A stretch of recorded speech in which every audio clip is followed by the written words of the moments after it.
గోసేవ చేస్తే ఎంత పుణ్యఫలం, మీరు త్వరపడండి అని చెప్తా.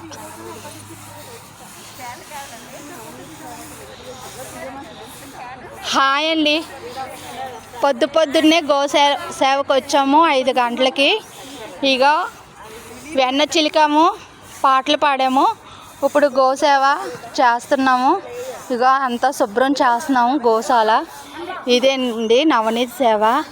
చేసిన వాళ్ళకి జన్మధన్యం. మీరు కూడా అవకాశం ఉంటే ఈ సేవని ఎవ్వరూ వదులుకోవద్దు చెప్తున్నానండి. హాయ్ అండి, ఇదేనండి మా ఫ్రెండ్స్ సేవా కార్యక్రమంలో చాలా మునిగిపోయారు. పరమానందంగా చేస్తున్నారు అందరూ. నేనైతే మటుకు వీళ్ళందరికీ వీడియో తీస్తున్నానండి, కానీ నేను చేస్తాను సేవ.